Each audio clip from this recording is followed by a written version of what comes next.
Bonjour à tous, très heureux de vous accueillir nombreux ce matin, cette fin de matinée sur ce webinaire Diamart Group avec Content Square et Becquet. Le sujet du jour est un peu particulier, il s'agit vraiment d'un sujet assez pointu quand même, la data analytics, la web analytics, on va parler de e-commerce et de statistiques, mais on va aussi parler de culture d'entreprise. Et on a plusieurs sujets. Donc, on a le sujet de l'optimisation de la performance à l'heure de l'imprévisible. On voit bien aujourd'hui, avec tout ce qu'on traverse en termes de crise, que c'est difficile de raisonner comme avant et d'avoir des démarches telles qu'on les avait avant la crise Covid. Il n'est plus possible vraiment de regarder dans le rétroviseur pour prendre les bonnes décisions, d'utiliser le like for like, le year on year, toutes ces métriques habituelles. Et on ne peut pas non plus fonctionner en pilotage automatique. Il faut être très réactif. Et pour les e-commerçants qui sont nés dans la culture de la data, telle que Becquet, qui sera aujourd'hui notre focus, l'heure vraiment est à cette capacité d'être agile, réactif, d'identifier très rapidement des signaux faibles de changement ou des signaux forts, et de mesurer dans les comportements clients ce qui doit être adressé très rapidement. Notamment toutes ces modifications d'usage, les attentes différentes, etc. Donc, il y a une nécessité également d'aller chercher de nouveaux datasets, ce qu'on appelle les datasets, c'est-à-dire des jeux de données et des systèmes d'alerting innovants. C'est ce qu'on va voir aujourd'hui avec un programme assez dense, à la fois des insights exclusifs qui seront présentés par Frédéric King Johnson de Content Square, et puis un échange sur les meilleures pratiques Web Analytics avec Carole de Becquet, un acteur de la vente à distance historique, on va dire, sur le linge de maison et la décoration le linge de lit, linge de maison. Voilà, donc on va avoir pas mal de sujets aujourd'hui, mais je vais commencer par les présentations d'usage. Et donc, honneur aux dames. Carole da Silva, peut-être deux mots sur ta fonction et ton entreprise. Oui, donc bonjour, je suis Carole da Silva. Je suis animée par le digital depuis plus de 20 ans. J'ai rejoint Becquet il y a 8 ans en tant que digital analyst et j'ai la joie d'animer une équipe autour de l'optimisation digitale depuis bientôt 4 ans sur le secteur effectivement du linge de maison accessoirisé. Très bien.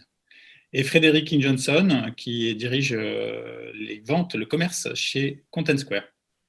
Exactement, donc enchanté, Frédéric. Moi, ça fait à peu près 6 ans que je suis chez Content Square et sinon un peu moins de 15 ans dans le digital et dans la partie vente et commerciale. Et on va parler en effet d'analytics puisque c'est ce que fait Content Square, mais j'en parlerai dans quelques secondes. Ouais, je me présente rapidement, Michel. Donc, moi, je dirige l'Institut du commerce connecté qui fait partie du groupe Diamart, qui est un groupe de conseil et dans le retail. Et nous, ce qu'on fait en particulier, c'est effectivement cette relation, cette connexion entre l'innovation et le retail, et essayer de faire se rencontrer les acteurs qui font avancer le retail et qui créent le commerce de demain. Alors, pour entrer dans le vif du sujet, effectivement, Frédéric, vous avez chez Content Square énormément de données à partager, mais je vais te laisser effectivement déjà présenter ce que fait Content Square et dans un deuxième temps, nous présenter cette étude exclusive que vous avez faite sur les derniers data clients et ce qu'on observe depuis les différents confinements. Complètement. Alors, justement, j'essaie de ne pas vous faire une présentation un peu classique de Content Square. Je trouvais que cette citation de l'ex-CEO de Netscape avait complètement sens dans la discussion d'aujourd'hui. Donc, je le cite, si nous avons des données, utilisons les données. Si tout ce que nous avons, ce sont des opinions, utilisons les miennes. Donc, c'est un adage qui est assez fort chez Content Square, à savoir, sans data, ce n'est qu'une opinion. Et c'est vrai, et ça, on s'en rend compte dans les discussions qu'on va avoir avec des clients et des partenaires, où parfois, lors de réunions, les équipes vont nous dire « mais ce bouton rouge en bas à droite, on l'a mis parce qu'en fait, le DG ou mon directeur estime que c'est plus pertinent. » Donc, la data, elle est là pour nous aider parce qu'elle est neutre, parce qu'elle est objective, parce qu'elle est tangible. Et c'est un peu ce qu'on va voir sur la data comportementale qui est véritablement le focus de Content Square. Donc, je trouvais cette slide aussi assez intéressante. Je vous laisse regarder les petits-enfants qui jouent avec le toboggan et en réalité qui ne jouent pas avec ce toboggan.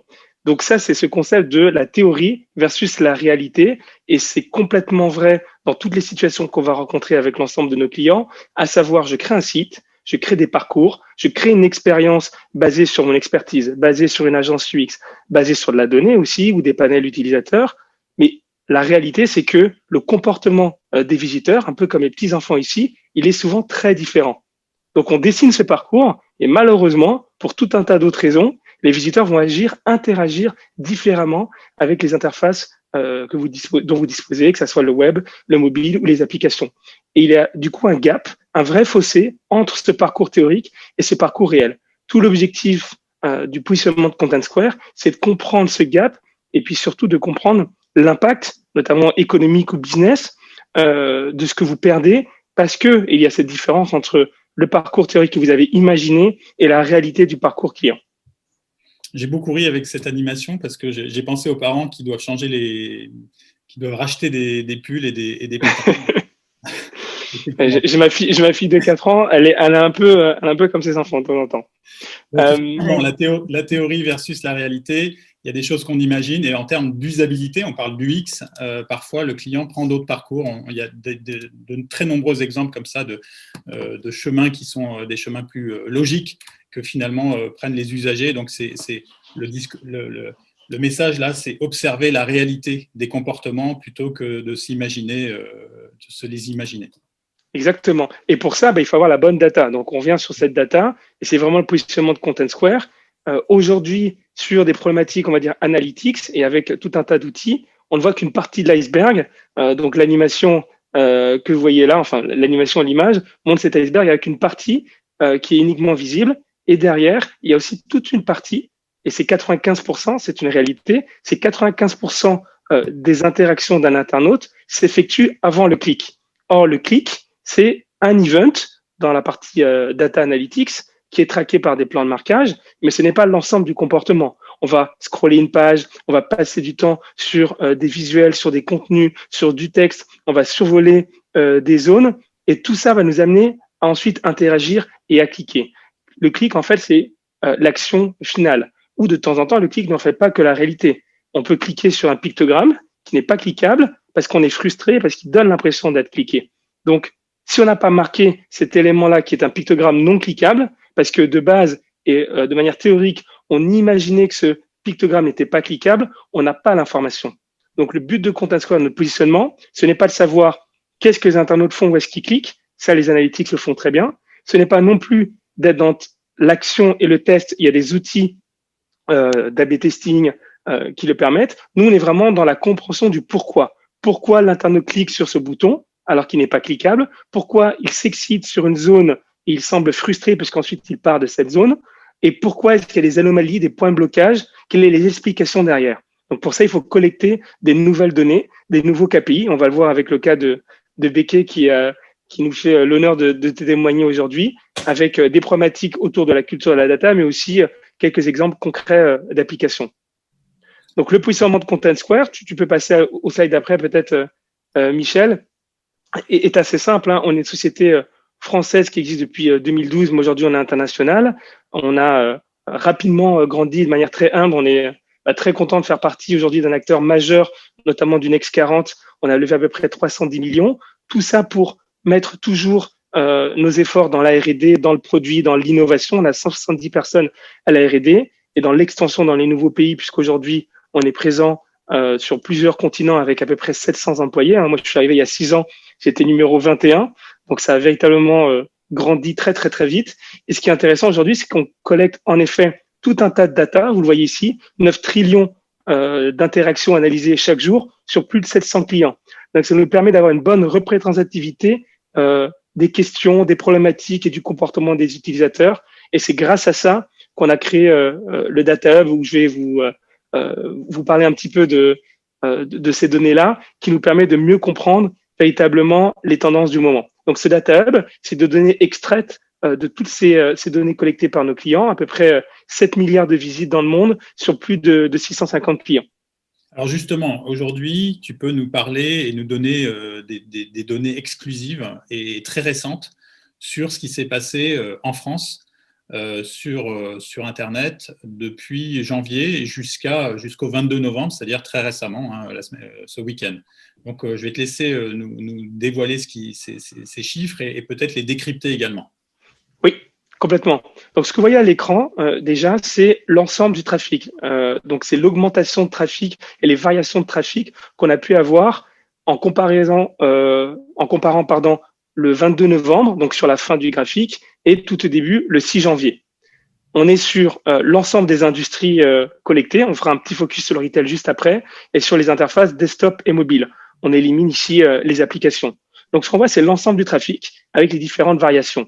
De manière générale, en synthèse, on constate qu'il y a une augmentation de ce trafic, plus 56,7% du 22 novembre au 6 janvier. Et la conclusion de tout ça, c'est que le confinement et la hausse des restrictions, comme vous le voyez, a clairement poussé l'internaute à être encore plus digital. Donc, c'est ce qu'on entend, bien évidemment, à droite, à gauche. Ici, on voit vraiment les fluctuations. On avait un monde qui était avant le Covid, hein, au 6 janvier, tout au début. Il y a eu le kick-off des soldes. Et puis, très rapidement, il y a eu ce pré-Covid, il y a eu le Covid, il y a eu le lockdown. Et on se rend compte qu'entre deux confinements et tout ce qui s'est passé, le couvre-feu, les fermetures de magasins, les allers-retours d'informations et de projections qu'on pouvait se faire, le trafic en ligne est impacté directement. Et on voit qu'il y a ce shift aussi sur le digital de manière assez claire, assez nette, pas que sur le trafic, on va le voir aussi sur la conversion. Donc, il y a plus d'utilisateurs sur le web et il y a aussi plus d'utilisateurs qui vont acheter sur Internet. Tu peux le montrer juste après peut-être. Oui, voilà, sur le taux de conversion. Donc ici, on n'est plus sur la métrique de trafic, on est sur le CVR, donc le conversion rate des différents sites sur lesquels on va être capable de collecter cette data. Et on voit pareil une hausse assez importante. Donc là, il y a moins de variations de trafic, parce que les variations de trafic qu'on a vues juste avant, elles étaient aussi liées à des moments où tous, on n'était pas dans une envie de se promener sur des sites pour acheter, mais plus sur des problématiques de comment est-ce qu'on gère le quotidien en famille ou des problématiques de santé. Par contre, ici, on voit que petit à petit, il y a une vraie progression pour arriver à un pic très net depuis le 19 octobre, le début du couvre-feu, mais qui vient bien évidemment s'intégrer à la période actuelle. C'est-à-dire qu'on est sur une période de fin d'année, on est sur un Black Friday, certes décalé, mais un Black Friday qui est quand même là avec des fêtes de fin d'année, et que donc, cette période de Covid vient accélérer considérablement les problématiques digitales et le fait surtout d'être prêt. On parlait d'anticipation, on parlait d'urgence. Il y a un énorme bond aujourd'hui sur le trafic et sur le CVR. Et si tu passes juste sur le slide d'après, Michel, peut-être pour conclure sur la partie retail, ici on est sur un focus retail, desktop, mobile, toujours sur cette même période. Et donc là, sur le retail, c'est encore plus probant sur les statistiques que vous voyez. Le trafic, j'en ai parlé, c'est la première métrique. Et la dernière, c'est le taux de conversion.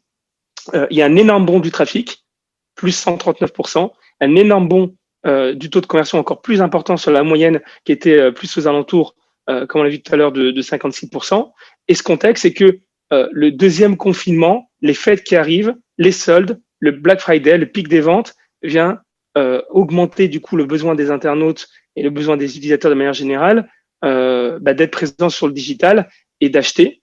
Donc il y a aussi des comportements qui sont liés, on l'a vu dans le travel, avec des internautes qui allaient pour annuler leur départ qui était prévu ou pour réserver avec des conditions qui étaient spécifiques, avec des annulations, des assurances qui étaient garanties. C'est ça qui explique toute cette hausse de trafic de manière générale. Et pour faire le lien avec la thématique, on se rend bien compte que cette connaissance de la data, cette connaissance client, et typiquement chez Content Square, ce qu'on est capable de collecter comme indicateur et comme KPI, c'est clé pour être capable de monitorer ça limite au jour le jour et le plus possible, même si c'est compliqué, d'envisager l'imprévisible et ce qui peut se passer. Donc, pas vraiment de surprise non plus. On est sur des augmentations de trafic très conséquentes mais qui reflète finalement les moments de confinement ou les moments d'impossibilité d'aller dans un magasin physique. Ce qui peut être intéressant, c'est de voir effectivement dans la durée si c'est des comportements qui se confirment, c'est-à-dire s'il y a eu des gens des consommateurs qui se sont convertis finalement au e-commerce et à l'achat à distance, et si les intentions d'achat, on le voit avec le taux de conversion, sont plus fortes, donc le taux moyen de conversion peut augmenter, puisqu'on est moins dans une démarche de lèche-vitrine online, on va dire, que d'achat intentionniste, où les gens vont vraiment avec un projet en tête et vont convertir majoritairement. Donc ça, Exactement. J'ai peut-être juste un petit mot assez intéressant là-dessus. J'ai échangé avec quelques clients et il y en a certains qui m'ont dit, voilà, dans les problématiques qu'on a aujourd'hui de restrictions budgétaires, de futur qui est un peu plus incertain, on doit un peu couper. Oui. Et il y en a certains qui ont coupé des sources d'acquisition assez fortes et qui se sont rendus compte que le trafic ne changeait pas et qu'ils avaient toujours le même trafic qui arrivait. Et donc là, ils faisaient des optimisations de coûts sans impacter directement la conversion ou même le trafic sur leur site. Donc ça, c'est intéressant, ça c'est nouveau. Et ça, je pense que c'est clairement lié au confinement et à ces modes qui changent. Tu le disais, il y a aussi d'autres acteurs qui voient des nouvelles populations arriver en termes de comportement et en termes après de CRM, parce que bien évidemment, les personnes s'enregistrent, où ils sont capables, avec ces périodes-là, de toucher des nouvelles personnes sans avoir lancé une campagne spécifique. Donc oui, on voit des comportements se modifier de manière massive, des nouveaux entrants et les stratégies du coup digitales qui peuvent un petit peu s'adapter. Absolument. Bon, on va parler de stratégie digitale justement avec Carole. Carole Da Silva de chez Becquet, qui va finalement commenter sur ce que fait l'enseigne Becquet. Alors, peut-être 2 mots sur Becquet, Carole, pour démarrer. Effectivement. Donc, Becquet, c'est un acteur, c'est 50 ans de savoir-faire. C'est une entreprise du Nord qui a été créée par Jean Becquet en 66, qui à l'origine vendait, commercialisait des torchons calendriers auprès de collectivités B2B. L'activité s'est rapidement déployée sur de la commercialisation au travers de ses catalogues. Becquet n'a pas de magasin, il faut le savoir, on est donc un petit peu hors retail pur. Et néanmoins, aujourd'hui, Becquet, c'est 65% de son chiffre d'affaires aujourd'hui qu'il se concrétise sur le web, sur le canal Internet, avec un premier levier apporteur de trafic qui reste le catalogue. Becquet est aujourd'hui rattaché au groupe Domoti et à une dimension, je dirais, un peu PME néanmoins, puisqu'on est à peu près une 50aine de personnes réparties sur des directions de l'offre, de la marque, du marketing. On a une IT qui est mutualisée groupe et un call center mutualisé groupe également. Becquet, c'est à peu près 10 000 produits. C'est de la mise en ambiance de produits.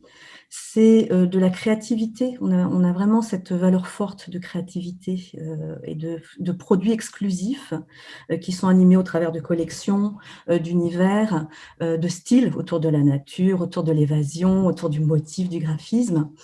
Et le fait effectivement d'avoir cette culture, je dirais, papier, le print très forte, l'ADN finalement d'un acteur VPCiste, c'est clairement la donnée en termes de segmentation client, d'identification de typologie client. On est, j'ai envie de dire, biberonné, biberonné à la data. Ça a été vraiment un élément fort, moi, quand j'ai intégré l'équipe Becquet. C'est quelque chose qui est le moteur du quotidien. C'est clair que dans la vente à distance traditionnelle, ce qu'on appelle les cataloguistes ou les VADistes, on ne voit pas le client, il n'y a pas de magasin. Et ce qu'on sait sur le client, on le sait grâce à ces données, à la data, au comportement d'achat et avec les métriques traditionnelles de récence, fréquence, montant. Ça, c'est l'histoire du catalogue. Et ces cataloguistes comme Becquet, comme La Redoute, comme d'autres, sont devenus des pure players. Et donc, il y a cette culture, effectivement, qui est intrinsèque, qui était une culture à la fois papier, print, historiquement. Donc, on mesurait les revenus au centimètre carré de papier. Et aujourd'hui, c'est un petit peu le revenu au pixel carré, on va dire, qu'on doit mesurer. Donc, très important, cette culture data. Je vais te laisser nous décrire également l'écosystème digital. Effectivement, donc un un maître mot, c'est qu'effectivement, nous avons un site web fabriqué maison. Un site web qui ne s'appuie pas sur un outil marché, qui est complètement customisé, qui a 15 ans d'âge, qui est robuste et dont on est très fier. Béquet, en termes d'écosystème, c'est aussi, quand j'ai intégré l'équipe en tant que digital analyst, un suivi analytics très, très poussé, très custom pour le coup, dès 2011, avec des enjeux de croisement de données online, offline, avec de la restitution sur l'outil BI. C'était quand même quelque chose on était relativement avant-gardiste par rapport à la maturité sur ces sujets-là en 2011-2012. Et je dirais qu'au fil des années, on a enrichi le panel avec tout ce qui était, je dirais, dimension de Tag Management System dès 2013, des mécaniques et des roadmaps d'A/B testing dès 2014, ce qui fait qu'effectivement, on a eu une courbe d'apprentissage croissante sur 6 ans maintenant. C'est aussi des pilotages d'attribution levier très, très vite. On a vite dépassé l'attribution au dernier clic. Je dirais pareil, 2013-2014. Et on s'est enrichi, je dirais, au fur et à mesure du temps, de différents outils satellites, avec, je dirais, un de nos gros points forts, en ce sens que le premier confinement nous a permis aussi de nous mobiliser sur le branchement de 2 outils, un centralisé sur le pilotage de l'immerge, au-delà d'un tracking pur analytics, et également, on a voulu se mobiliser et se concentrer sur l'analyse des parcours. On voulait pouvoir sortir de la dimension pure du click tracking, on va dire, et on a pu s'équiper de Content Square au mois de mars-avril, en fait. Très bien. Et donc, qui dit culture data dit également organisation autour de cette data. Est-ce que tu peux nous en dire un petit peu plus sur la manière dont vous avez organisé votre culture data? Alors, de fait, moi, mes fonctions et missions sont rattachées à une direction marketing et rattachées également à une digital manager qui capitalise, je dirais, les expériences sur 4 piliers forts qui sont la brique de merch et de merchandising, de l'acquisition de trafic, tout ce qui va être lié à l'animation commerciale, et une brique d'optimisation digitale qui s'appuie sur 4 compétences clés, qui sont d'une part le digital analytics, tout ce qui va être l'optimisation de conversion, tout ce qui va concerner aussi, on se parlait du X tout à l'heure, donc une forte compétence autour de l'ergonomie. Et également, nous avons cette chance d'avoir, je dirais, en interne, des compétences de développement front et middle, sachant que tout ce qui est plus, je dirais, dans le dur, dans le bac, est rattaché à l'IT. Donc, on a cette chance d'avoir une autonomie qui nous permet en fait d'animer ce cercle vertueux de l'animation, enfin de l'optimisation continue. Et derrière, on est donc en capacité de collecter de l'information, de l'analyser, d'émettre des hypothèses d'optimisation, de les faire développer, bien que nous soyons liés à des problématiques de bande passante sur ces enjeux-là, de pouvoir restituer, que ce soit du coup, je dirais, dans notre environnement marketing, mais aussi au-delà au-delà de la direction purement marketing aujourd'hui. Très intéressant. Donc, effectivement, quelque chose de bien intégré, qui fait partie intégrante du marketing, qui n'est pas dissocié, comme on le voit chez certains retailers omnicanaux, avec un satellite. Donc là, il n'y a pas de silo véritablement. Ça fait partie de l'ADN de la direction marketing. Alors, 2 mots peut-être sur votre montée en compétences avec Content Square. Oui, alors je parlais de cette époque et de cette période du confinement. Ce qui a été intéressant, c'est que justement, l'accompagnement a été fait sur mesure pour accompagner, je dirais, notre montée en compétences. Aujourd'hui, nous sommes 3 power users, on va dire, dans mon équipe. On a pu en fait échelonner dans le temps cet accompagnement avec des modules de e-learning. Je dirais que finalement le télétravail nous a permis aussi de bien capitaliser sur ces modules-là en termes de gestion du temps et des dispos. On a pu avoir ensuite, et c'est très accompagnant et structurant, toutes des phases, je dirais, d'ateliers de méthodologie. En fait, la première fois qu'on branche Content Square, on se dit c'est génial, j'ai les yeux qui brillent, il y a tout plein de trucs à regarder, je vais tout regarder, je vais tout explorer parce qu'il y a tellement d'insights que je veux tout voir. Donc, l'accompagnement sur mesure couvre ça aussi, j'ai envie de dire, et aide à cadrer, puisqu'on a la définition d'une méthodologie d'analyse qui est travaillée sur des cas concrets, qui sont les nôtres. C'est nous qui définissons nos cas d'usage qu'on a envie d'explorer. Et on fait le travail, je dirais, tout seul. Et ensuite, on est accompagné avec des recos de recroisement, etc. Donc, on a vraiment une souplesse, je dirais, de format d'échange très, très évolutif au fur et à mesure, je dirais, de notre contexte, de nos besoins, de nos enjeux. Et ça, c'est vraiment intéressant parce que derrière, ça en découle une organisation agile.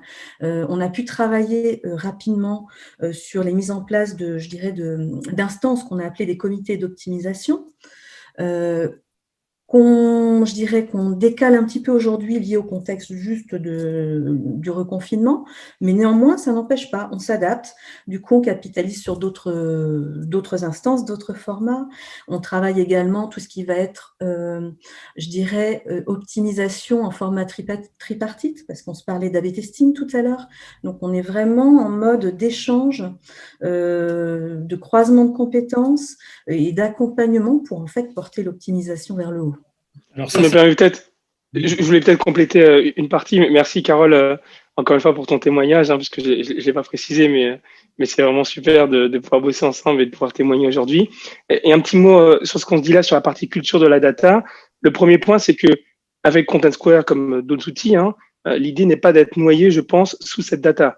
Avec Content Square, vous allez avoir de nouveaux indicateurs des KPI, mais comment faire le tri dans ces données? Alors, il y a l'outil lui-même qui est capable, avec de l'alerting et de l'intelligence artificielle, de pousser des recommandations et des priorités, mais c'est aussi l'accompagnement humain, l'accompagnement via la formation, le e-learning, pour être sur mesure, qui est clé pour avoir la bonne méthode. Et ça, j'ose le dire tout le temps parce qu'on est très technophiles tous, et très data, mais la data sans accompagnement, pareil, c'est très compliqué. Et l'objectif, c'est pas de noyer les clients, les utilisateurs avec, encore une fois, tout un tas de data, mais surtout de bien les accompagner. Et pour ça, il faut une bonne méthodologie. Et cette méthodologie, elle doit être sur mesure parce que les entreprises sont différentes. L'agilité, la flexibilité, la maturité et la structure des équipes sont différentes. On va pas accompagner un retailer ou un pure player qui fait ça depuis 30 ans avec des équipes spécialisées, de la même manière qu'on va accompagner un acteur du FSI qui est un petit peu old school avec des systèmes IT très lourds. Voilà. Effectivement, cette notion d'accompagnement un peu sur mesure est très importante. On le verra, c'est la même chose pour Carole d'ailleurs en interne, avec cette vocation d'évangéliser cette culture data et de présenter finalement la data sous des formes un petit peu plus digestes que les tableaux Excel ou les fichiers CSV. Alors, on va venir à cette culture data, justement, la fameuse culture data. Et avant de redonner la parole à Carole, j'aimerais vous proposer un petit sondage à vous qui êtes dans la salle pour savoir un petit peu où vous pensez en être aujourd'hui dans votre culture data. Je vais vous présenter, vous devez voir à l'écran un petit sondage. Et la question, en fait, c'est où est-ce que vous vous situez, vous, et votre entreprise, où vous situez-vous en matière de culture data, c'est-à-dire votre capacité à faire que la donnée et la mesure de performance soit quelque chose qui soit intégré dans tous les services de l'entreprise. Donc, vous pouvez voter à l'écran. On va vous laisser quelques secondes. Et donc, vous allez vous situer, est-ce que vraiment vous n'avez rien fait et qu'on est vraiment dans un reporting du strict minimum, donc une culture nulle en matière de data, et chacun fait un petit peu comme il le peut dans son coin avec ce qui est disponible? Ou est-ce que vous êtes à un niveau plutôt basique et vous avez des bases, mais il y a encore beaucoup à faire? Est-ce que vous pensez que vous êtes plutôt dans une logique de data bien maîtrisée, mais inégalement valorisée à l'intérieur des différents départements? Ou est-ce qu'au contraire, vous pensez avoir une culture avancée en la matière et que la data est au cœur, un petit peu comme chez Netscape, on ne prend pas de décision sans se reposer sur la data, et qu'elle est bien partagée dans l'entreprise et que c'est finalement quelque chose qui est intégré. Donc, on a une partie de votants, il en reste une dizaine. Si vous voulez voter les uns les autres, c'est toujours possible. Et du coup, on va voir un petit peu, prendre la température chez les uns et les autres. Alors évidemment, vous n'êtes pas forcément tous retailers. Hein. On sait qu'il y a des gens qui sont dans le secteur des solutions SaaS, des gens qui sont dans l'écosystème. Mais bon, c'est important de mesurer finalement où on en est et finalement cette audience. Alors j'espère que ceux qui sont à nous écouter sont plutôt des gens très ancrés dans cette culture data, mais on va voir ce que ça donne. Je vais mettre fin au vote et je vais vous présenter les résultats. Donc effectivement, on voit bien que une faible majorité estime qu'ils sont quand même à un niveau basique, et puis on a quand même une autre majorité, en deuxième, des gens qui sont plutôt avancés. Donc ça, c'est plutôt une bonne nouvelle. Il y a encore pas mal de progrès à faire, mais globalement, c'est plutôt au-dessus de la moyenne, on va dire, dans le public qu'on a aujourd'hui. Alors, je te repasse la parole, Carole, pour nous parler justement de cette mesure de la performance de contenu, qui est un peu le sujet du jour aujourd'hui, c'est-à-dire sortir du purement transactionnel et regarder tout ce qu'il y a autour. Exactement. Je dirais qu'effectivement, quand on a une culture de la donnée digitale bien implantée, on reste, nous, sur des mécaniques d'enjeux de sites marchands. Et bien évidemment, on a déjà des dashboards et des éléments mis en place pour mesurer la performance d'achat, en conclusion de l'acte d'achat. Néanmoins, l'objet, et c'est en ça que c'est intéressant justement de pouvoir travailler sur la culture de la data dans l'entreprise, on est tous, je pense, à un moment donné, challengés par d'autres dimensions autres que purement transactionnelles. Et là, on a un cas d'usage qui est assez intéressant puisque l'enjeu était de pouvoir mesurer finalement la performance de certains dispositifs de mise en avant que nous avions travaillé en corrélation avec la direction de l'offre et de la marque. Dans ces enjeux-là, effectivement, il a fallu qu'on se repositionne sur comment mesure-t-on la performance d'un contenu. On est sur des chemins un petit peu moins établis, puisque ce n'est pas dans notre cœur de réacteur de piloter, je dirais, ce type de dispositif. Et par là-dessus, finalement, j'ai envie de dire, on est revenu sur des fondamentaux et des basiques, quelque part, méthodologiques, qui sont, pour travailler ces aspects-là, les échanger, les partager, diffuser, évangéliser, il faut pouvoir mettre en place, d'une part, des instances dédiées avec les bonnes personnes au bon moment, et il faut aussi, je dirais, se caler et être pertinent sur l'identification des objectifs associés à ces dispositifs, ainsi que les KPI associés de mesures.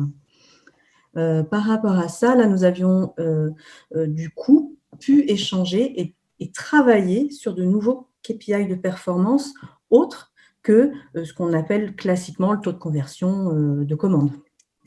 Donc, effectivement, c'est toujours ce challenge de démontrer que certaines démarches et certaines dépenses surtout valent le coup d'être faites. C'est le cas pour le contenu. C'est pour ça que la performance du contenu en tant que telle, elle est très difficile à démontrer. On a traditionnellement une performance qui est liée au SEO, pour du contenu texte, hein, donc tout ce qui va générer du trafic dans les moteurs de recherche. Mais sur site, les choix de visuels, au-delà de leur poids, sont souvent objets de débat. Est-ce que ça performe, est-ce que ça ne performe pas, est-ce que ça aide finalement à la conversion ou à d'autres métriques? Et c'est ça qui est intéressant, c'est qu'aujourd'hui, peut-être, on va s'intéresser à de nouvelles métriques qui vont au-delà des simples métriques transactionnelles, qui vont au-delà de la simple monétisation immédiate de l'audience pour s'intéresser à du plus long terme. Et donc là-dessus, vous avez fait une expérimentation, c'est ça, hein, Carole? Exactement ça. Du coup, on va l'évoquer dès le slide suivant, comme ça me permettra d'échanger sur les nouveaux KPI. C'est quoi ces beaux schémas-là, ces beaux dessins? Ce que nous appelons des sunbursts. Ce schéma, justement, il est très intéressant en termes de format de diffusion et de restitution. Concrètement, le contexte, c'est quoi? C'est que on a mis en place sur notre site web ce que nous avons appelé des lookbooks, qui sont, on connaît ces mécaniques-là, qui s'associe plus peut-être à un discours de marque avec de la mise en avant de produits et dont finalement l'objectif n'est pas d'atteindre directement une commande concrète, mais bien d'être incitatifs dans le parcours de nos produits et de notre collection de produits, donc avec un objectif identifié qui était une atteinte vers une fiche produit. De fait, des éléments ont été mis en place et je parlais de bande passante tout à l'heure en termes de développement et d'intégration. On a travaillé sur 3 versions, je dirais, de ces lookbooks avec un template V1, V2, V3 et on a partagé, je dirais, avec les directions de l'offre et de la marque, les éléments de résultat. Concrètement. Et au-delà, effectivement, des longs fichiers Excel avec beaucoup de chiffres, en général, on sort cette restitution-là qui, à première vue, en termes d'auditoire, les personnes se disent « Ouh, j'ai peur, je ne comprends pas bien ». Et dès lors qu'on explique le mode de fonctionnement de cette restitution, tout devient limpide. Peut-être que Carole, du coup, je peux rapidement expliquer juste comment ça se lit de manière générale et puis je te laisserai parler du cas béquet.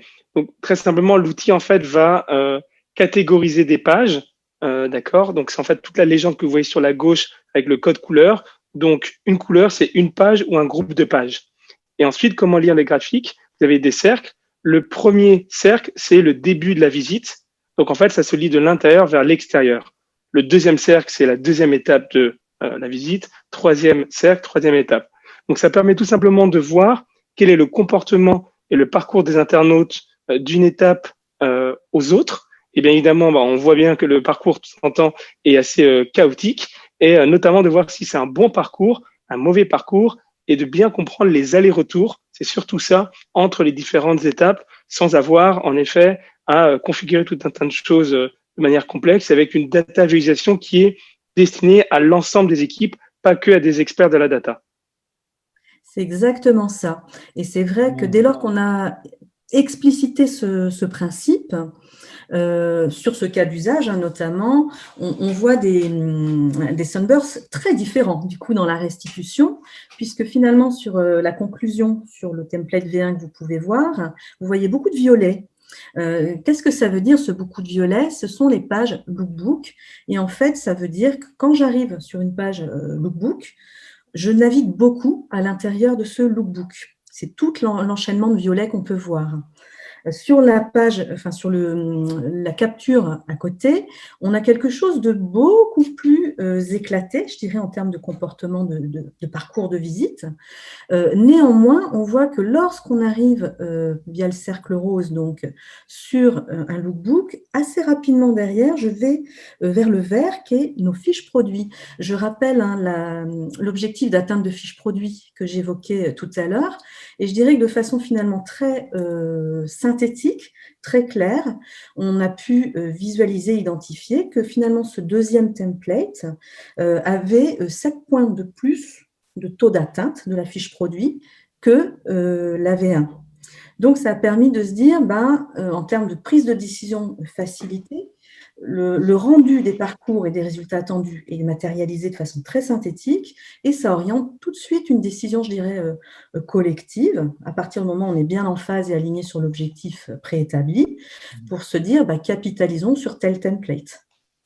Donc, ça devient effectivement un outil de pédagogie, de démonstration très visuel. On n'est plus dans des chiffres qui ne sont pas forcément faciles à interpréter, mais on est dans quelque chose qui, par son aspect visuel, va nous dire voilà, ces lookbooks sont un vrai contenu inspirationnel, mais ça ne reste pas que dans l'inspiration. On arrive à entraîner les gens sur une fiche produit et peut-être même convertir. Il y a quand même une petite couleur bleue là pour le panier qui peut aussi donner un certain nombre d'éléments en termes de cheminement vers la transaction.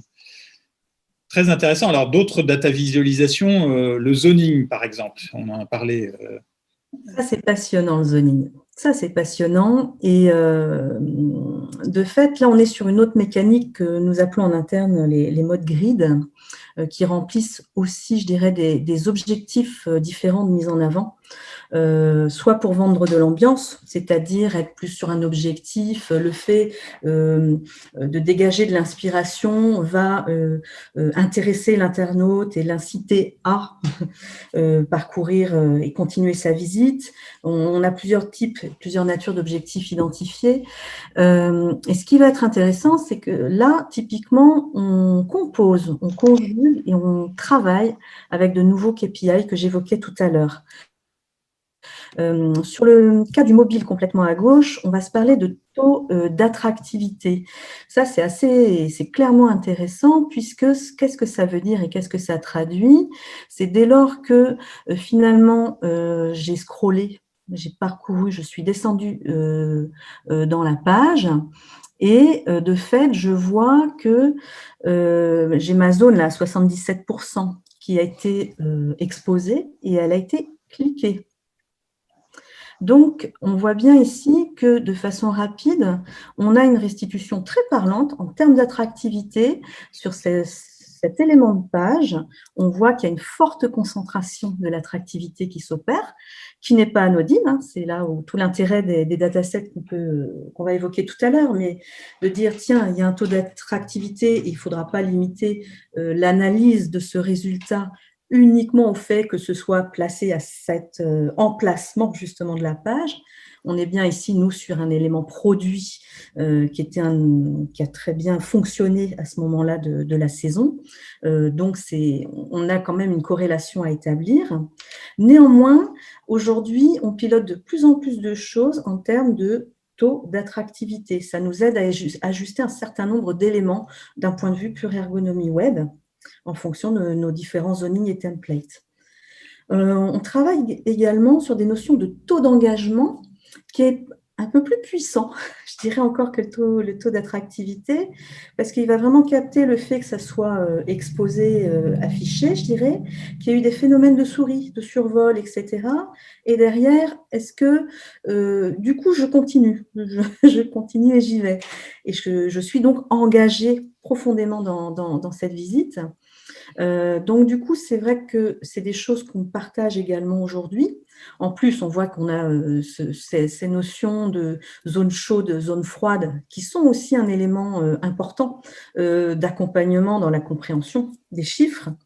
Du coup, on repère très très rapidement, je dirais, les performances, même pour un néophyte finalement, qui n'est pas dans une culture chiffrée extrême.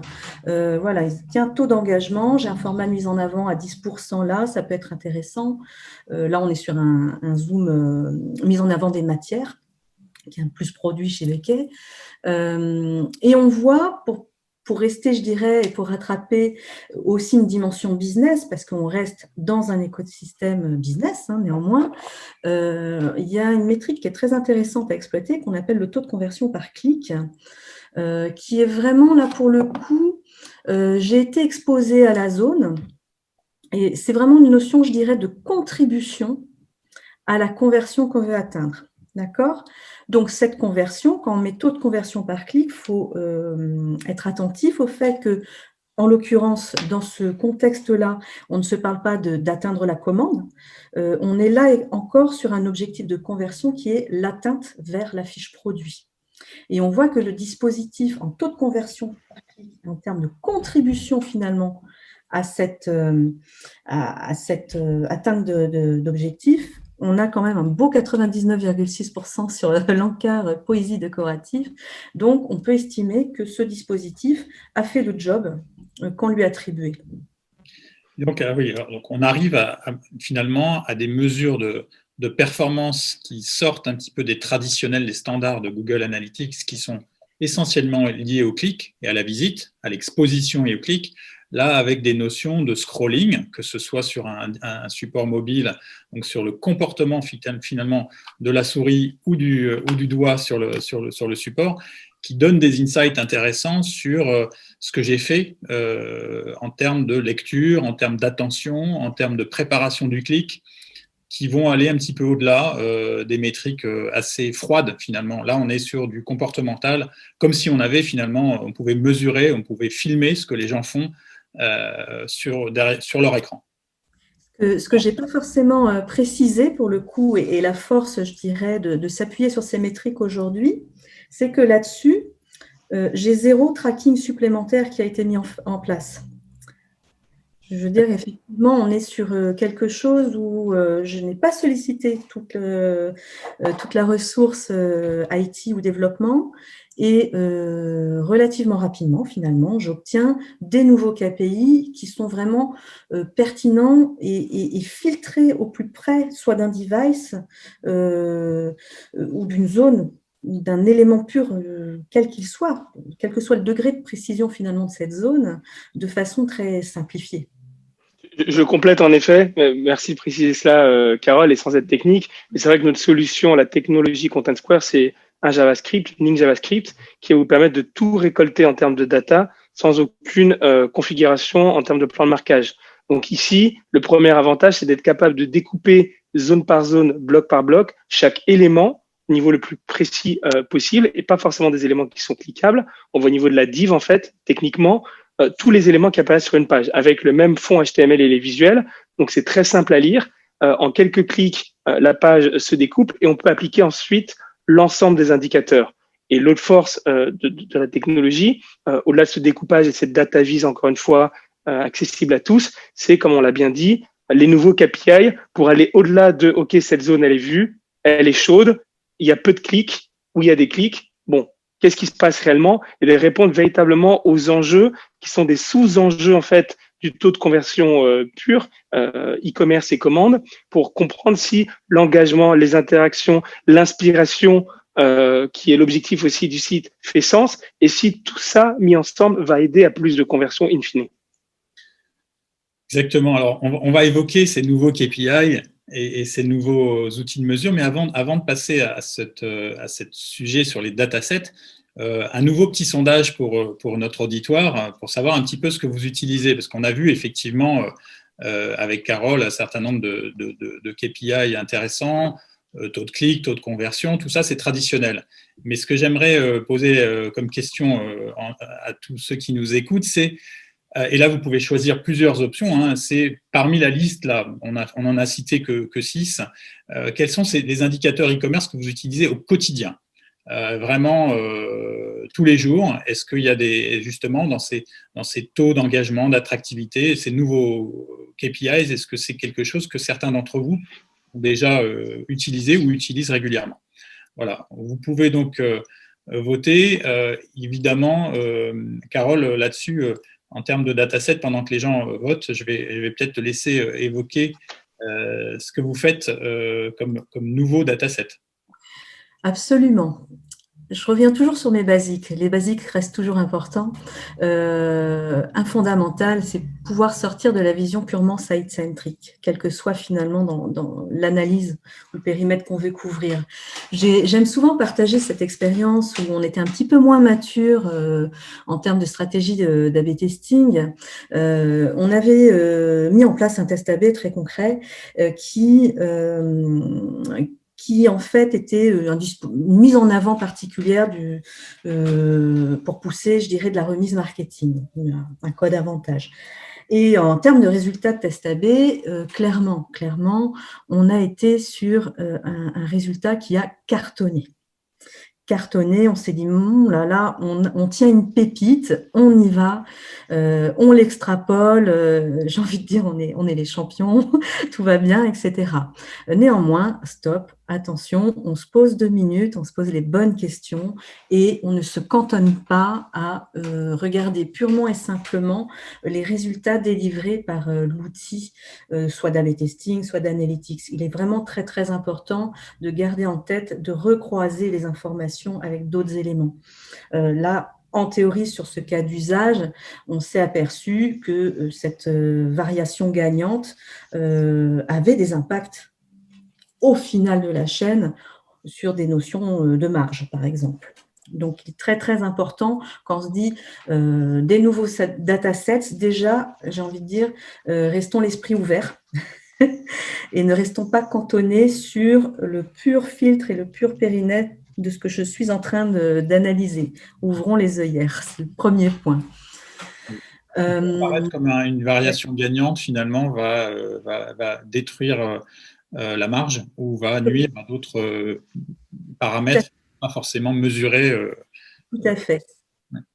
C'est vraiment important d'avoir cette vision-là, cette culture-là. Donc ça, c'est quelque chose, je dirais, je reviens à la culture de la data, l'ADN que j'évoquais tout à l'heure, le fait qu'on ait eu des tracking analytics très poussés dès 2011-2012, l'écosystème BI, l'écosystème croisé de données on et offline. Je pense que du coup, on a naturellement cette tendance à aller explorer, je dirais, le chemin d'à côté pour dire, tiens, il peut y avoir des interactions ou des corrélations, donc soyons attentifs à ce qu'on analyse et ce qu'on délivre de fait. C'est très, très important. Donc, un best practice pour moi absolu au quotidien. Derrière, au-delà donc de sortir de cette vision purement site-centric, je dirais que effectivement les contextes sanitaires, le contexte sanitaire qu'on vit actuellement nous a impulsé de l'agilité, de la réactivité et qu'on a traduit et accompagné par de nouveaux insights. Je dirais si tu veux bien aller juste sur le slide suivant. Concrètement, je pense qu'on est plusieurs acteurs à l'avoir vécu, que ce soit au moment du premier confinement, donc au mois de mars, ou au moment du reconfinement. On a vraiment, je pense, tous et les uns et les autres, mis en place des choses pour réassurer nos clients et clientes. Soit, je pense qu'on a été plusieurs à le jouer, mettre un bandeau quelque part sur l'intégralité des pages du site web pour dire, en mois de mars, les relais se fermaient, mais le domicile, c'est encore, vous pouvez être encore livré à domicile. On a aussi pu jouer ou en tout cas réassurer au travers du dispositif de FAQ en l'enrichissant avec des rubriques spécifiques info Covid. Donc, de fait, là, entre le premier confinement puis le reconfinement, on a, je dirais, remis en place, redégainé les mêmes dispositifs, mais on a eu besoin, en réactivité, de se dire maîtrisons et regardons ce qu'il se passe par le fait d'ajouter en fait ces éléments-là. Est-ce que finalement ces éléments remplissent leur rôle et le rôle attendu? Donc, je parlais de réactivité tout à l'heure, je pense que c'est montré là sur le slide d'après. Ça veut dire que ce que je vous montre ici, en gros, c'est un tableau de bord qu'on a pu construire en une dizaine de minutes, de façon assez souple, en autonomie. Je répète qu'on est 3 personnes. Aujourd'hui, on va développer, mais aujourd'hui, on est 3 personnes qui peuvent mettre en place ce type de tableau de bord en réactivité. Donc, et on a, encore une fois, par exemple, là, vous avez sur l'écran, je dirais, la grande capture, vous avez des résultats liés à nos nouvelles rubriques qu'on a mises en place dans la FAQ. Et là, typiquement, on avait besoin de monitorer un petit peu ce qui se passait là-dessus. On n'a pas eu besoin du développeur, encore pas de tracking spécifique, encore une fois, et on a pu voir très vite. Donc, certes, on a nos indicateurs classiques que j'aurais pu avoir dans un outil d'analytics classique, en termes de volumétrie de visite, en termes de taux de sortie, mais je n'ai pas eu besoin de le faire tracer spécifiquement. Et là, je suis vraiment en réactivité. Ça nous a permis d'ajuster très rapidement l'ordonnancement des questions qu'on adressait dans la FAQ. Mais tiens, celui-ci est quand même plus sollicité sur un indicateur qu'on connaît, quel taux de clic, mais du coup, on a pu être très vite ajusté à la demande. On a eu aussi dans les insights qu'on a pu voir, le fait de placer ce bandeau, je dirais, sur toutes les pages en haut de site, a fait, concrètement et mécaniquement, a fait son rôle, a joué son rôle, dans la mesure où nous avons un lien, nous, dans nos traders qui demandent besoin d'un contact, etc. On s'est aperçu qu'en mettant ce bandeau, très rapidement, par le biais de ce type de workspace, très rapidement, qu'en fait, il y a moins de sollicitations sur le bandeau demande de contact, en gros, parce que finalement, le bandeau donne l'information dont l'internaute a besoin à son instant T. Ce qui va être intéressant aussi, on a mis certains messages de réassurance au niveau de notre étape de livraison, au niveau du checkout. Et là, pareil, j'ai plus fonctionné sur des notions de taux de clic parce qu'effectivement, sur un élément de checkout, on est quand même très, très proche, notamment sur une étape de livraison, on est quand même très, très proche de la finalité de la transaction. Le fait de pousser un message à cet endroit-là, a-t-il ou non un effet, a-t-il ou non un impact et une dégradation, ou est-ce qu'il fait bien son job de dire je rassure et donc je maintiens au moins, voire j'améliore mon taux de passage vers l'étape paiement, typiquement. Donc là, on a pu très très vite monitorer et s'assurer qu'on ne créait pas de la frustration.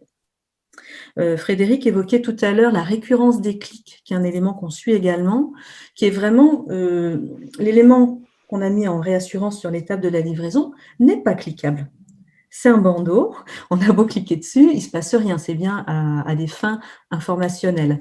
Donc derrière, il fallait aussi qu'on puisse monitorer et s'assurer que ça ne créait pas de frustration.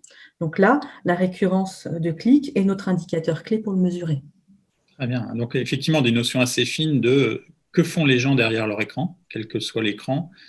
Est-ce que la vitesse de clic ou d'autres paramètres peuvent intervenir dans cette mesure du sentiment, finalement, analyse du sentiment, frustration, intérêt, etc.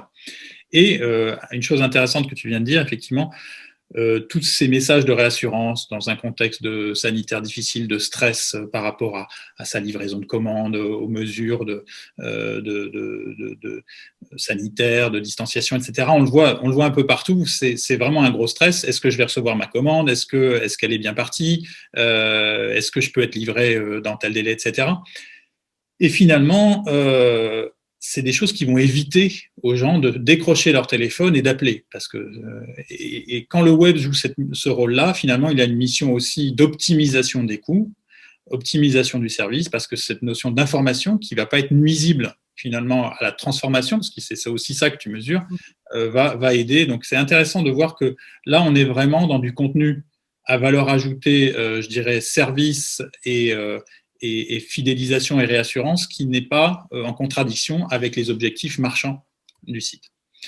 Alors, il nous reste quelques minutes, on va essayer d'accélérer, mais avant de passer à la rubrique suivante, qui sera dédiée justement au système d'alerting, je vais vous partager quand même les résultats de notre petit sondage de tout à l'heure. Donc, on voit bien qu'effectivement, le taux de conversion reste le roi dans le e-commerce, le taux de clic évidemment, mais qu'il y a quand même quelques-uns d'entre vous qui commencent à s'intéresser au taux d'engagement, au taux d'attractivité, à ces nouvelles métriques un peu soft, on va dire, qui mettent en scène différents indicateurs, différentes mesures un peu moins transactionnelles. Alors, changement et alerting, Carole. Oui, comment anticiper les changements? On vit une période très, très particulière et comment on anticipe ce qui peut l'être et qu'a-t-on besoin d'anticiper in fine?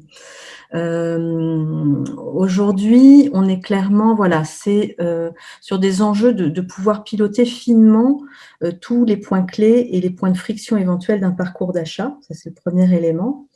Et c'est vrai qu'on s'est beaucoup, nous, de notre côté, recentré sur des choses qu'on monitorait déjà, mais on l'a retravaillé de façon un petit peu différente sur les points clés du parcours qui vont être vraiment des taux du passage des pages listes vers de la fiche produit, de la fiche produit vers du panier, pouvoir mesurer le comportement et monitorer le rôle de notre homepage et de ce qu'on pousse dedans en termes d'animation commerciale pour pouvoir être, je dirais, alerté d'un certain nombre de choses, le cas échéant.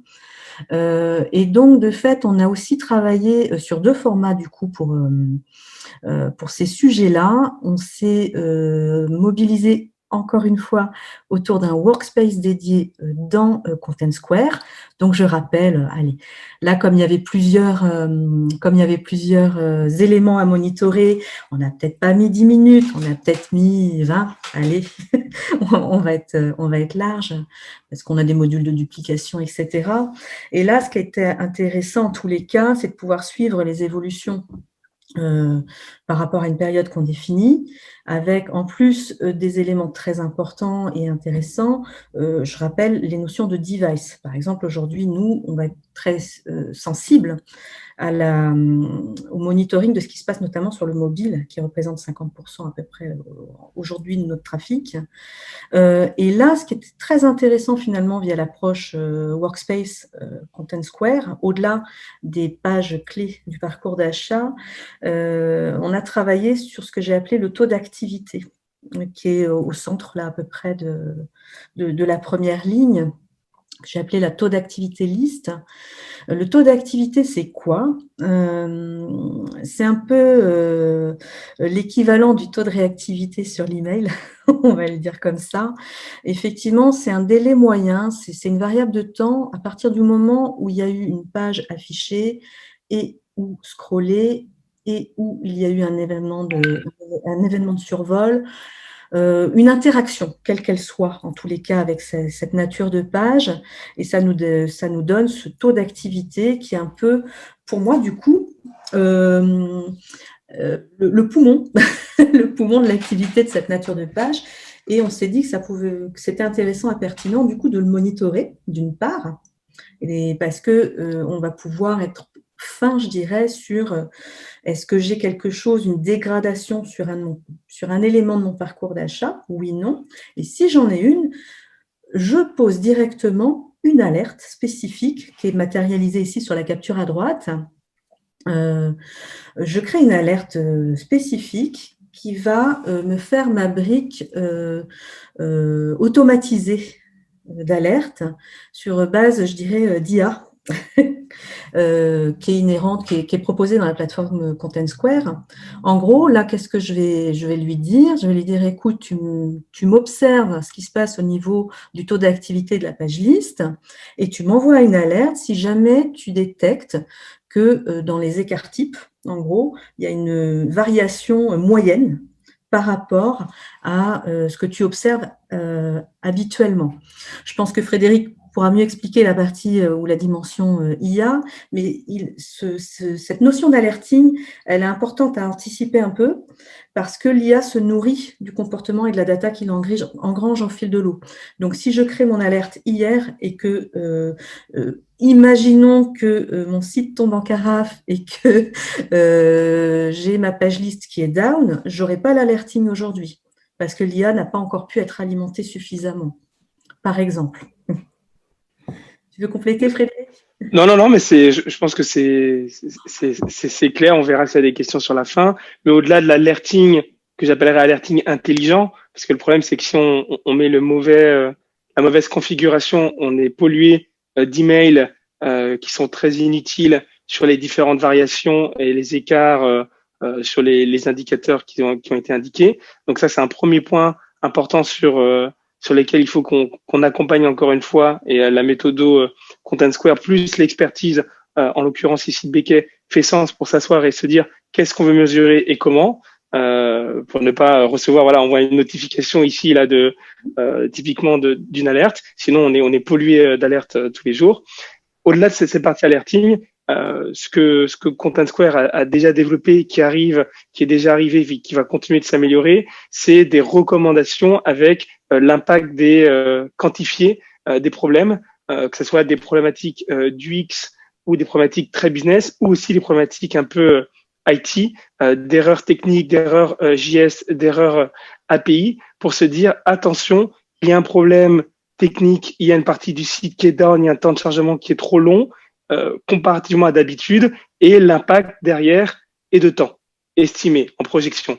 Et là, ça fait sens aussi parce que de temps en temps, on peut se concentrer, je pense, sur une problématique en disant mince, j'ai une grosse alerte, j'ai un sujet là-dessus, mais quel est l'impact réel, la perte de revenus identifiée ou l'impact business?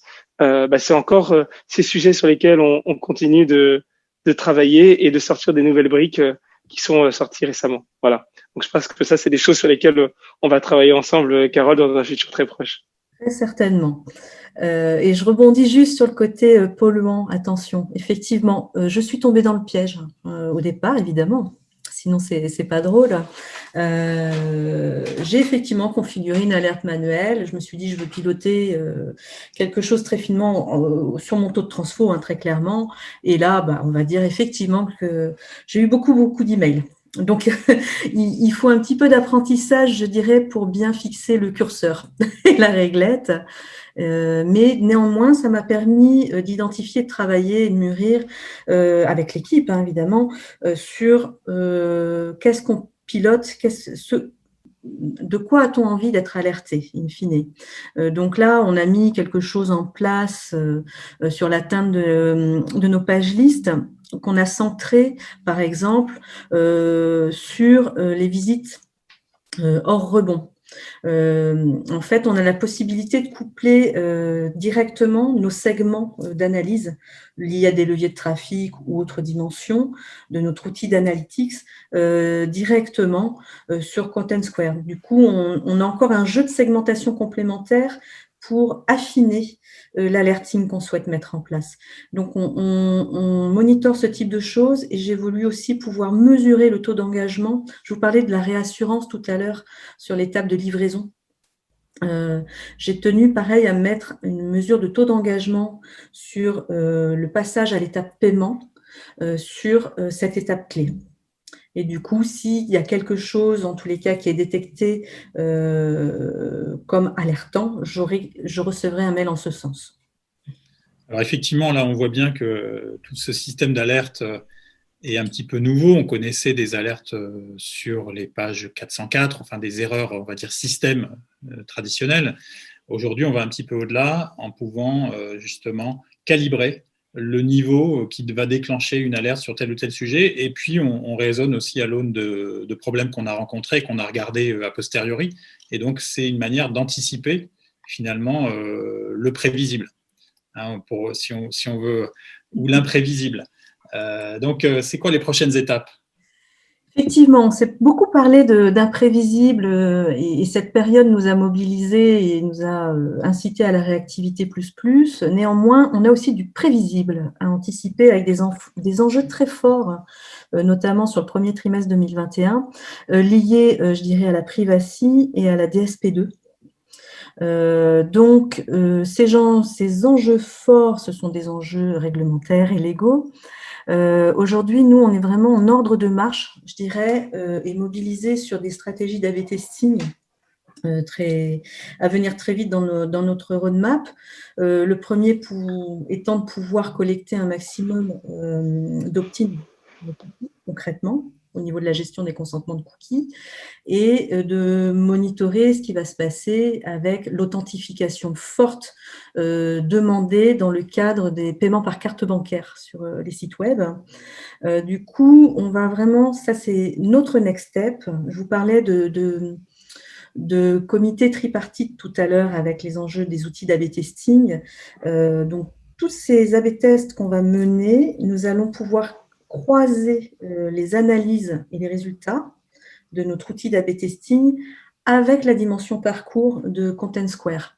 Et ça tombe bien parce qu'avec ces enjeux que énoncés, la privacy et les DSP2, on est clairement en termes d'expérience utilisateur sur des choses qui peuvent être terriblement impactantes.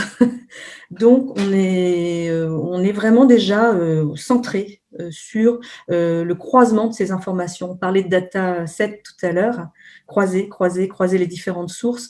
Là, ça va être très intéressant, en tous les cas, de se mobiliser sur ces enjeux-là. Bien sûr, ils sont vitaux et effectivement, pour être aux normes, il faut savoir anticiper et pas subir finalement les réglementations et ce qui sera imposé au niveau surtout de la partie check-out et paiement. À mon avis, là, effectivement, l'impact est considérable parce que ça peut anéantir tous les efforts en matière de trafic. Donc, avoir anticipé ça, je ne sais pas ce que vous ferez comme message. En tout cas, voilà, tester des contenus, tester des parcours qui sont déjà normés, qui sont déjà aux normes de mars 2021, puisqu'on parle du premier trimestre presque. c'est une bonne chose à faire et on encourage tout le monde à le faire. On arrive au bout de notre webinaire, on a même un petit peu dépassé. Merci à ceux qui sont restés et je vous propose peut-être de passer aux questions. Donc, si vous avez des questions, il y a un module dans Zoom qui vous permet de poser des questions. On a déjà une question qui est arrivée, qui est une question de Christophe qui demande à Carole. Becquet est mature sur la culture data. Carole, est-ce que tu aurais 3 conseils pour une entreprise en cours de transformation, s'il te plaît? Savoir où on veut aller, qu'est-ce qu'on veut partager et travailler au-delà du fond, travailler aussi la forme en fonction de sa cible. On ne va pas dire la même chose de la même façon. Donc, je pense qu'il faut bien rentrer dans les métiers des autres. De quoi l'autre a-t-il besoin pour pouvoir bien évangéliser? Je ne sais pas si j'ai nommé les 3 points, mais c'est vraiment important. Le fond, la forme et la cible, en fait. Est-ce qu'on a d'autres questions avant de conclure? En tout cas, Christophe est content de la réponse. Il nous dit merci. Merci. D'autres questions? Sinon, effectivement, on a déjà bien dépassé. On va peut-être rendre à tout le monde sa liberté et vous laisser aller déjeuner. En remerciant Carole et Frédéric. Merci à vous deux. Merci à tous d'être venus sur ce webinaire. Et puis, on vous retrouve prochainement pour d'autres webinaires Diamart Group et avec vous, retailers, et vous, technologie, de la transformation. Merci à tous. Merci Michel, merci Carole. Merci à tous et toutes.